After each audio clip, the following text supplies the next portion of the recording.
May patakdaran ijay Dagupan City, Pangasinan, ti may sapay a dialysis center anapunduan iti 10 million pesos. Ada detalye ni Bridget Marcasi Pangosfian.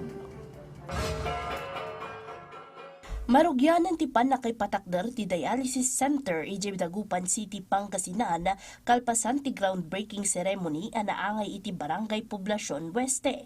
Panggap ti pasilidad ang masolusyonan ti dumaktak kala kasapulan dagiti pasyente ang makarikrik na iti sakit ti bato ken ag kasapulan iti regular a dialysis. Pamanagnak daytoy iti tarigagay ken puntirya ti lokal a gobyerno ang makaipaay iti accessible, kumpleto kinapintas a serbisyo iti salunat para kadagiti umili.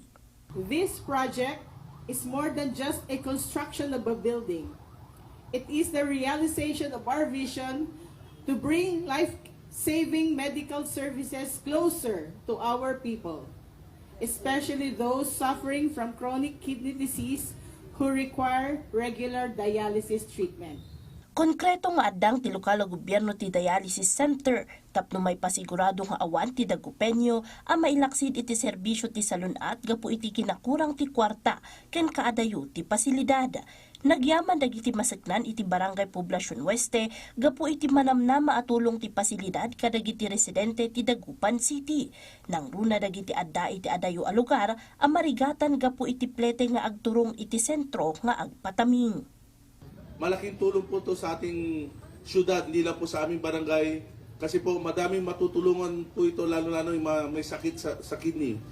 Kasi alam niyo na po, sobrang mahal na magpa-dialysis ngayon. Kaya nung sinabi po nilang ipapatayo ang dialysis center dito sa aming lugar, malaking tulong po ito. Laking tuwa ng barangay po na 10 million pesos ti pondo ang maaramat iti nasaw a pasilidad manipod iti lokal a gobyerno.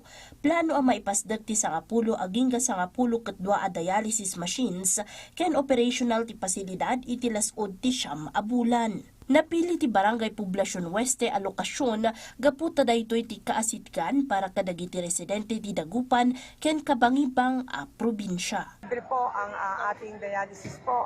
Siyempre, ang priority parati ang mga mahihirap at lahat ng mga nangangailangan ng tulong for dialysis.